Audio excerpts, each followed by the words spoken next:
Hey, Lean Maniacs, there isn't too many days in my life where I don't get up in the morning and think, thank you, Ohno. Thank you, Shingo, for all of your knowledge. Today was one of those days. We needed to, hang on, I was at my shop today.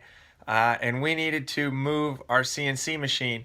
So we decided, like normal people, okay, what we're going to do is we're going to shut down for Monday. We're going to move all the equipment, and we're going to be back up and running for Tuesday. Seemed logical, right? Wrong.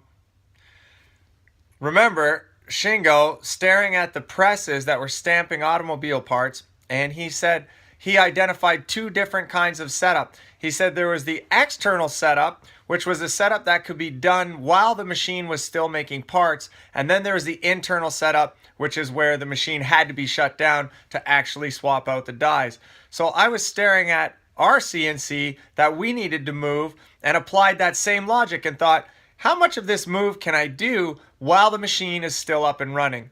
And it was a significant amount. We decided we're not shutting down Monday. We're going to take Shingo's approach, external and internal, and I'll show you how we made out. Here's an overview of the machining area of the shop. We're trying to create better flow and better visibility by getting rid of that behemoth CNC right in the middle of everything. Currently, parts flow out from behind the CNC, down the sanding bench, and then into the finishing room. So here we go with our external setup. We started taking apart everything we could take apart while the machine was still running. All the gating, we got all the electrical ready, all the dust collection ready. Then we had to shut her down at 10:15. We pulled the plug and really got to work on getting this thing moved. It was an all hands on deck effort. I have got the best crew at Signature Wood Systems. We just kick butt at everything we do. So here we are, we're rounding the final corner of getting this thing hooked up and going. Huge special thanks to Jamie over at Force Installations. We could have never done this without him. Are you up and running? Hell yeah! So as you can see, we went from running parts to shutting off to running parts again in 6 hours. Now, I don't know if you've ever had a CNC installed in your shop, but I've never seen a technician come in and out in 6 hours. I'm not saying it's good, I'm not saying it's bad. The key takeaway here is we applied Shingo's principles and we saved 4 hours of our workday. We were only shut down for half of what we expected to be shut down for. So my hat is off to the Signature team for pulling that off, and I can't wait to get in tomorrow and run our new system.